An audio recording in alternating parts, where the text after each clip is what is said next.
नमस्कार, मैं हूं आपके साथ दीपक भदौरिया और करते हैं खबरों की ओर। 17 और 18 फरवरी को भारतीय जनता पार्टी का राष्ट्रीय अधिवेशन हो रहा है। इसको लेकर तैयारियां पूरी कर ली गई हैं। मुख्यमंत्री पुष्कर सिंह धामी भी 3 दिवसीय दौरे पर दिल्ली पहुंच गए हैं, जहां पर भाजपा के इस राष्ट्रीय अधिवेशन में मुख्यमंत्री प्रतिभाग करेंगे।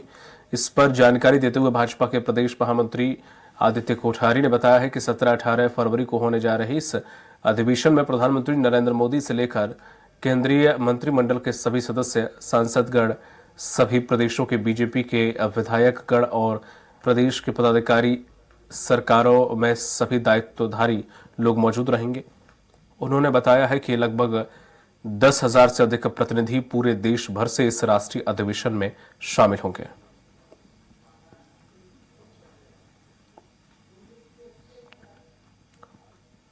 में आदरणीय प्रधानमंत्री नरेंद्र मोदी से लेकर के पूरे केंद्रीय मंत्रिमंडल के सभी सदस्य रहेंगे, सभी सांसदगण रहेंगे, सभी प्रदेशों के बीजेपी के विधायकगण रहेंगे और प्रदेश के सभी पदाधिकारी हैं, सरकारों में जो दायित्ववान लोग हैं, दायित्वधारी, वो सभी दायित्वधारी उसमें रहने वाले हैं।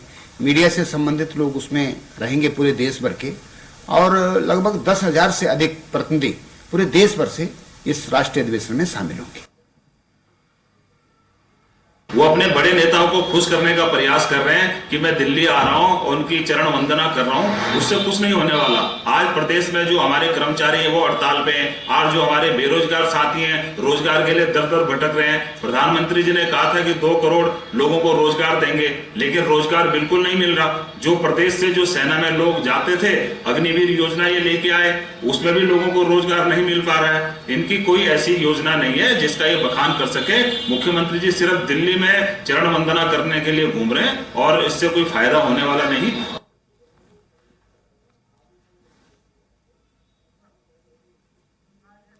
अधिक जानकारी के साथ सहयोगी जुड़ गए हैं सुनील राज। सुनील, राष्ट्रीय अधिवेशन में ये 2 दिन का जो रखा गया है, क्या कुछ इस अधिवेशन में देखने को मिलेगा? सीएम धामी भी वहां पहुंचे हैं। विपक्ष इस पर वार आखिर क्यों कर रहा है? देखिए दीपक, आगामी 2024 के लोकसभा चुनाव के मद्देनजर बीजेपी ने रणनीति कल और परसों 2 दिवसीय बैठक दिल्ली में होनी है। इस बैठक में आगामी लोकसभा चुनाव के मद्देनजर रणनीति अख्तियार की जाएगी, जिसमें हर विधानसभा क्षेत्र को या मंडल को या फिर यूं कहें कि पूरी लोकसभा को लेकर एक टारगेट नेताओं को दिया जाएगा। खासतौर पर जो बीजेपी की रणनीति है उसमें एक लोकसभा सीट में 5 लाख वोट से के अंतर से सीट जीतने का लक्ष्य निर्धारित किया गया है, और पिछले साल के मुकाबले इस साल 10% वोट अधिक भाजपा के पक्ष में पड़े। इसको लेकर कल रणनीति बनाई जाएगी। हालांकि ये ऐलान पहले हो चुका था, लेकिन अब आने वाले दिनों के लिए ये पूरी स्ट्रेटेजी कल 2 दिवसीय बैठक में बनाई जाएगी। महत्वपूर्ण बात यह है कि उत्तराखंड से 252 नेता दिल्ली गए हैं, जिसमें सभी सांसद, सभी विधायक, मुख्यमंत्री पुष्कर सिंह धामी और दायित्वधारी सारे नेता वहां पर मौजूद हैं। तो आज मुख्यमंत्री पुष्कर सिंह धामी केंद्रीय नेताओं से और संगठन के जो तमाम नेता हैं उनसे मुलाकात करेंगे। साथ ही साथ कल अधिवेशन में हिस्सा लेंगे और आगामी रणनीति को लेकर चर्चा करेंगे। महत्वपूर्ण बात यह है कि जो 5 लोकसभा सीटें उत्तराखंड में हैं, चूंकि 2014 और 2019 में दोनों ही बार बीजेपी के खाते में 5 सीटें गई हैं। अब एक बार फिर से हैट्रिक बनाने की ओर बीजेपी लगातार कोशिश कर रही है, और इस तरह की बयानबाजी बीजेपी लगातार कर रही है कि आगामी 2024 के लोकसभा में भी हम हैट्रिक यहां से बनाएंगे और तीसरी बार प्रधानमंत्री नरेंद्र मोदी को यहां से 5 सीटें देंगे। तो कुल मिलाकर आगामी लोकसभा चुनाव के मद्देनजर तो रणनीति होगी ही, लेकिन किस तरह से कार्यों को, चाहे केंद्र सरकार के हों या फिर राज्य सरकार के, उनको लोगों तक पहुंचाना है, क्या क्या वो योजनाएं थी जिनसे लोग लाभान्वित हुए। तो कुल मिलाकर ये आगामी 2024 के लोकसभा चुनाव के मद्देनजर इस तरह की रणनीति बनाई जाएगी, और क्या कुछ टारगेट दिए जाएंगे ये 2 दिन के बाद हमें पता चलेगा। जी बिल्कुल सुनील, लेकिन ये विपक्ष इस पर कहीं ना कहीं वार कर रहा है। इसके पीछे की वजह क्या है कि कहीं ना कहीं विपक्ष डरा हुआ है इस चीज से लेकर? जाहिर तौर पर डरा हुआ तो नहीं कहेंगे, लेकिन हाँ, अमूमन होता यही है, अगर सत्ता पक्ष का नेता कुछ करता है तो विपक्ष उसमें जरूर बोलता है, चाहे वो किसी भी तरह की बयानबाजी हो। हाँ, अगर विपक्ष कुछ करता है तो सत्ता पक्ष की तरफ से इस तरह की बयानबाजी आती है।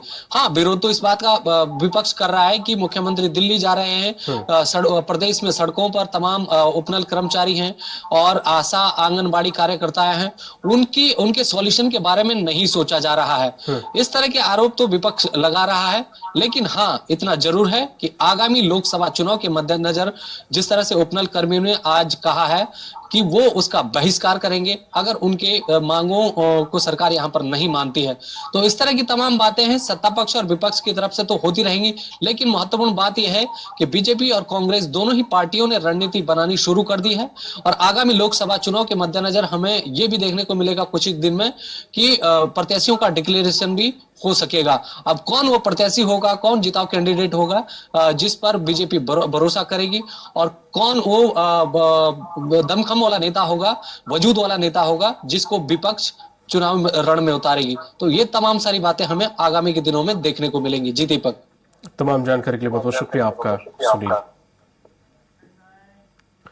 रुक करते अगली खबर की ओर। सुप्रीम कोर्ट ने चुनावी बांड योजना को असंवैधानिक बताते हुए निरस्त कर दिया है। केंद्र सरकार ने सियासी दलों को चंदा देने के लिए यह योजना शुरू की थी और इस डिसीजन पर उत्तराखंड के पूर्व मुख्यमंत्री हरीश रावत ने प्रतिक्रिया देते हुए कहा है कि यह निर्णय लोकतंत्र को बचाने की दिशा में महत्वपूर्ण है। उन्होंने कहा है कि इससे सत्तारूढ़ दल को सीधे तौर पर फायदा पहुंचा था और यह बात भी साफ हो पाएगी कि किन लोगों ने बॉन्ड खरीदे, क्या वह कोई नकली कंपनियों को तो नहीं थी।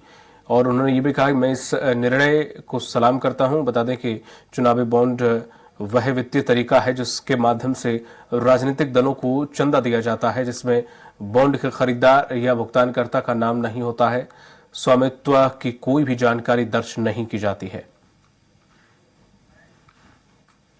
आएंगे और सबसे बड़ी बात यह है कि अभी तक किस किस ने दिया है, कौन कौन लोग हैं। कहीं ऐसा तो नहीं है कि इसमें कुछ ऐसी शेल कंपनियां, नकली कंपनी हो, कहीं ऐसा ना हो कि कुछ पेशेवर लोगों से जो है बॉन्ड खरीदवा करके, तो कई तरीके की जो गड़बड़ें सामने आ रही थी और आशंका थी वो दूर हो जाएगी। रामनगर में राष्ट्रीय नाट्य विद्यालय की ओर से आयोजित 6 दिवसीय भारत रंग महोत्सव का शुभारंभ मंत्री सतपाल महाराज ने किया है।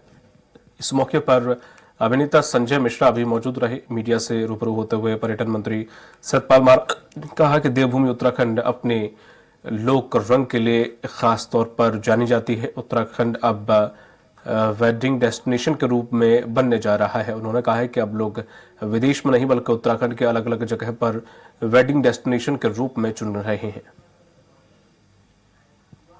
प्रतिष्ठित संस्थान राष्ट्रीय नाट्य विद्यालय NSD के अंतर्गत आयोजित भारत रंग महोत्सव इंटरनेशनल थिएटर फेस्टिवल 2024 की ओपनिंग सेरेमनी आज हो रही है और सभी को मैं बहुत बहुत बधाई देता हूं। ये रामनगर अपने आप में थिएटर सिटी, तो निश्चित रूप में यहाँ बहुत प्रतिभा कलाकार यहाँ बसते हैं और यहाँ पर जो ये हो रहा है इससे निश्चित रूप में कलाकारों को प्रोत्साहन मिलेगा। आगामी लोकसभा चुनाव को लेकर उत्तराखंड से भाजपा 5 लोकसभा सीटों पर 5-5 लाख वोट के अंतर से जीतने के लिए कड़ी तैयारी में जुटी हुई है। वहीं कुमाऊं क्षेत्र की अल्मोड़ा लोकसभा में भी लगातार भाजपा प्रचंड जीत के लिए कार्यरत है और इस बात को लेकर अल्मोड़ा सांसद अजय टम्टा ने कहा है कि लोकसभा चुनाव के लिए अल्मोड़ा सीट में काम हो रहे हैं। साथ ही उन्होंने कहा है कि आजादी के बाद पहली बार कोई प्रधानमंत्री अल्मोड़ा के बॉर्डर पर यानी कि कुंजी कुट्टी और जुलिंगपोंग और पार्वती कुंड आया है और अल्मोड़ा को रोड कनेक्टिविटी का अवसर प्राप्त हुआ है जो सिर्फ भाजपा सरकार में हो सकता है। संसदीय क्षेत्र के अंतर्गत जो लोकसभा की तैयारी भारतीय जनता पार्टी के स्तर पर बूथ तक के कार्यकर्ताओं का जो भी जिम्मेदारियां चल रही, जो भी कार्य राष्ट्रीय नेतृत्व और प्रदेश नेतृत्व के द्वारा दिए जा रहे हैं वो सब लोग हम लोग काम कर रहे हैं, शक्ति केंद्र तक काम कर रहे हैं। जिले के भी विभिन्न प्रकार की कार्यशालाएं और विभिन्न प्रकार के क्रियाकलाप हो रहे हैं और लोकसभा की दृष्टि से अगर आप कहना चाहेंगे तो मैं बड़ा सौभाग्यवान हूं कि देश की आज़ादी के बाद पहले ऐसे प्रधानमंत्री हैं जिन्होंने मेरे बॉर्डर के गांव यानी कि कहना चाहिए कि गुंजी, कुट्टी और जोलिंगकोंग और आदि कैलाश और पार्वती कुंड जाने का अवसर प्राप्त हुआ। जागेश्वर धाम आए, पिथौरागढ़ में एक बड़ी सभा की। हल्द्वानी के बनभूलपुरा में मलेक के बगीचे से शुरू हुई हिंसा पूरे देश और दुनिया ने देखी। आज बनभूलपुरा में कर्फ्यू लगे 8 दिन हो गए हैं। अतिक्रमण हटाने के दौरान मामला हिंसा में तब्दील हो गया। जगह जगह आगजनी, पत्थरबाजी और गाड़ियां जलाई गई। यही नहीं, बनभूलपुरा थाना फूंक दिया गया और वहां के हथियार और माल खाने में रखा सामान भी लूट लिया। लेकिन अब धीरे धीरे हालात सामान्य हो रहे हैं। कर्फ्यू में प्रशासन ने 2 घंटे की ढील दी हुई है और बनभूलपुरा के इलाके ताज चौराहा, लाइन नंबर 17 और बिलाली मस्जिद, इंदिरा नगर, ठोकर सहित कई इलाकों में धीरे धीरे हालात सामान्य हो चुके हैं। वहां के लोगों का भी कहना है कि जिन लोगों ने हिंसा की उनको बख्शा नहीं जाना चाहिए और लेकिन निर्दोष लोगों को परेशान भी नहीं किया जाना चाहिए। प्रशासन ने स्थानीय लोगों के लिए आवश्यक सेवाओं की पूरी व्यवस्था की है। लोगों का कहना है कि वह प्रशासन की सेवाओं से संतुष्ट हैं। अस्पताल और मेडिकल स्टोर के साथ ही फल, सब्जी, राशन सारी व्यवस्थाएं प्रशासन कर रहा है।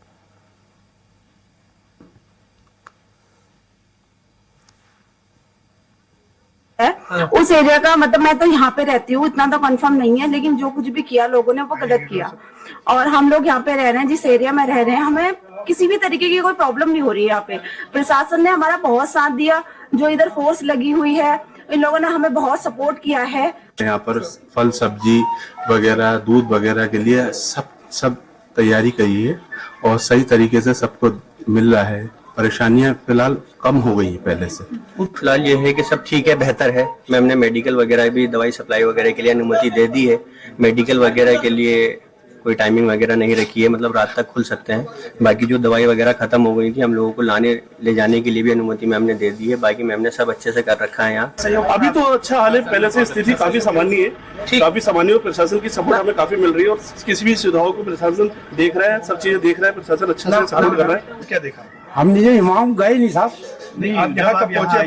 यहाँ तो हम करीब 6 बजे पहुंचे। फिर क्या देखा आपने? क्या ना हम गए नहीं यहाँ से, तो क्या देखते हैं? कर्फ्यू लग गया था, क्या था? ना उस टाइम पे खाली भागा दौड़ी थी, बस खाली भागा दौड़ी हो रही थी, बस भागो और कुछ आवाज। इधर की तो अब स्थिति सही है, हम तो उधर गए नहीं है, समझे? हमें तो उधर क्या हुआ एकदम उस दिन यहाँ तो कुछ नहीं हुआ, उधर ही हुआ होगा जो भी हुआ है। देखिए, जैसा कि आप सभी भी जानते हैं कि ये घटनाक्रम हुआ और उसके बाद से लगातार इस क्षेत्र में कर्फ्यू अभी चल रहा था और उसमें अगले दिन से ही दूध, राशन, क्योंकि लोग घरों से नहीं निकल पा रहे हैं, कर्फ्यू लगा हुआ है, तो दूध, राशन, गैस, सब्जी, फल, सभी जो जरूरी आवश्यकताओं की चीज़ें हैं उनको मौके पर ही जाकर घर घर उपलब्ध कराया जा रहा है। हम लोग किसी एक कोने में जाकर जगह जगह गाड़ियाँ खड़ी करते हैं, लोगों को अंदर सूचना देते हैं कि भाई आप लोगों को जो सामान अपने ज़रूरत का लेना है वो आप आएँ और अपना सामान ले लें। इसके अतिरिक्त जिन लोगों को कोई इमरजेंसी है, कोई मेडिकल इमरजेंसी है, यहाँ पर मेडिकल स्टोर और अस्पताल भी खुलवा दिए गए थे उसी दिन से। जो मेडिकल इमरजेंसी है उसके लिए तत्काल उनको मौके पर ही पास जारी किए जा रहे हैं।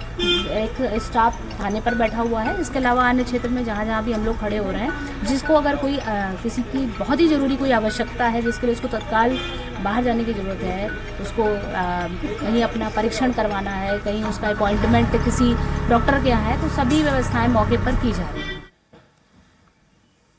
देखिए, कर्फ्यू के बाद से लगातार क्षेत्र में निगरानी की जा रही है और इम्प्रूवमेंट है। माहौल बहुत तेजी से सामान्य हो रहा है। उसी के देखते हुए कर्फ्यू में ढील दी गई है। कुछ स्थानों पर 2 घंटे की ढील है, कहीं पर उससे अधिक ढील दी गई है। आवश्यक वस्तुओं की आपूर्ति विभागों के माध्यम से सुनिश्चित की जा रही है, चाहे वो दूध हो, अंडा, ब्रेड, फल, सब्जी, राशन, सभी सुनिश्चित किया जा रहा है। साथ ही जो मेडिकल स्टोर हैं उनको खुला रखा गया है। हॉस्पिटल बनफुलपुरा का वो फंक्शनल है, वहाँ पर अतिरिक्त डॉक्टर तैनात किए गए हैं। एक पैथ लैब भी वहाँ पर फंक्शनल की गई है। साथ ही आज से टीकाकरण और गर्भवती महिलाओं के लिए जो सुविधाएं हैं वो भी शुरू की गई। देखिए, आवश्यक सामग्री जो है खाद्यान्न है और दूध है, ब्रेड है, इसके अलावा जो जरूरी की आवश्यक वस्तुएं हैं वो उनका वितरण किया जा रहा है। और यहाँ पे हॉस्पिटल भी खोल दिया गया है। ओपीडी लगातार यहाँ पे बढ़ रही है। गायनी के साथ साथ यहाँ पे बाल रोग विशेषज्ञ भी तैनात कर दिया गया। वक्त फिलहाल छोटे से ब्रेक का चल दूंगे हाजिर। ब्रेक के बाद आपका स्वागत है। रुक करते अगली खबर की ओर। रुड़की के ज्ञानदीप आश्रम के महामंडलेश्वर स्वामी यतीश्वरानंद ने कहा है कि दुबई में बड़े मंदिर के निर्माण से सनातन धर्म को बड़ी राहत मिली है और अब बहरीन में भी जल्द ही मंदिर का निर्माण होगा, जिससे ऐसा लग रहा है कि अब मुस्लिम देशों में भी सनातन धर्म की शुरुआत तेजी के साथ शुरू हो गई है। इतना ही नहीं, उन्होंने कहा है कि मुस्लिमों की सबसे बड़ी कंट्री सऊदी अरब में भी जल्द ही एक मंदिर अस्तित्व में आने वाला है, जिसको देखकर लगने लगा है कि विदेशों में भी अब सनातन धर्म का प्रचार जोरों शोरों से हो रहा है और यह सब सिर्फ नरेंद्र मोदी के राज में ही संभव हो पा रहा है। मुस्लिम देश में भी और सनातन संस्कृति के मंदिर बनेंगे, क्योंकि सनातन सबको आत्मसात कर लेता है और सच्चाई का रास्ता दिखाता है, पूर्णता की ओर ले जाता है। तो धीरे धीरे पूरी दुनिया में कहीं ना कहीं सनातन स्थापित होगा। संयुक्त ट्रेड यूनियन संघर्ष समिति मसूरी के पदाधिकारी विभिन्न मांगों को लेकर देशव्यापी हड़ताल पर हैं, जिसके तहत संयुक्त ट्रेड यूनियन संघर्ष समिति मसूरी कांग्रेस पार्टी और आम आदमी पार्टी से जुड़े लोग मसूरी के पिक्चर पैलेस चौक पर एकत्रित हुए हैं और केंद्र की भाजपा सरकार के खिलाफ जमकर प्रदर्शन किया है। साथ ही 14 सूत्रीय मांगों को लेकर राष्ट्रपति के नाम एसडीएम को ज्ञापन दिया है। इस मौके पर मजदूर नेताओं ने किसानों की विभिन्न मांगों और एमपी एक्ट श्रम संहिताएं रद्द करने समेत अन्य मांगों को प्रमुखता से उठाया।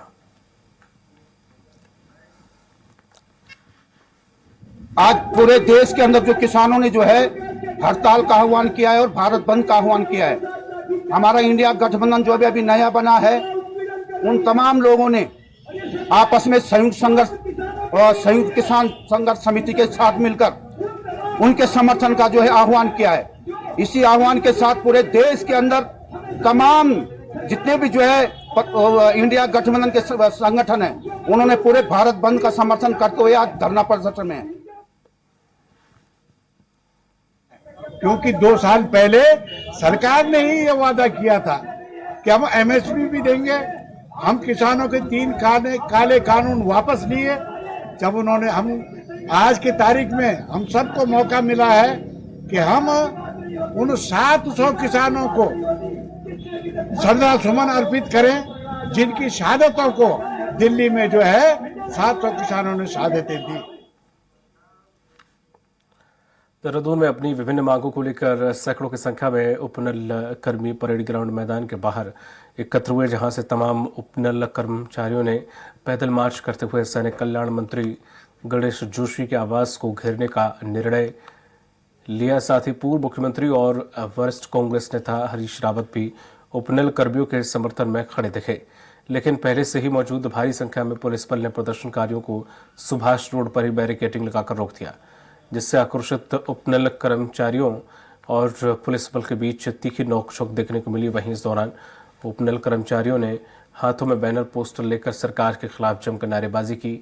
उपनल कर्मचारी संघ के अध्यक्ष विनोद गोदियाल ने कहा है कि हमारी प्रमुख मांगे हैं कि हमारी एसएलपी वापस ली जाए, हम जिन पदों पर लगे हैं उन्हें अधिक संख्या घोषित की जाए। माननीय मंत्री जी का अगर हमारे प्रति कोई सकारात्मक निर्णय आ जाता है तो हम वाइंड अप कर देंगे, अदरवाइज हम इसको ऊपर बनाने की तैयारी कर देंगे। माननीय सैनिक कल्याण मंत्री जब विपक्ष में हुआ करते थे तब वो हमारे धरना प्रदर्शन में रात दिन हमारे साथ हुआ करते थे। आज जो विभागीय मंत्री हैं उनके 12 तारीख से निरंतर हमारा धरना प्रदर्शन चल रहा है। एक उनकी कोई हमारे परिप्रेक्ष्य में कोई वार्ता नहीं है, कुछ नहीं, जिससे हमने ये निर्णय लिया कि हम आज सर पूछ करेंगे। शाम तक कोई डिसीजन नहीं होगा तो हम और उग्र। उनकी सेवा सुरक्षा नहीं है, सेवा शर्तें नहीं है और नियमितीकरण जो हो जाना चाहिए था कब का हो जाना चाहिए था, वो नियमितीकरण का लाभ उनको नहीं मिल पा रहा है। जो चाह रहा है जब चाह रहा है उठा करके बाहर कर दे रहा है और सारी राज्य की जो महत्वपूर्ण सेवाएं हैं वो इन उपनल कर्मियों को के सहारे चल रही। इस बुलेटिन में फिलहाल इतना ही। नमस्कार।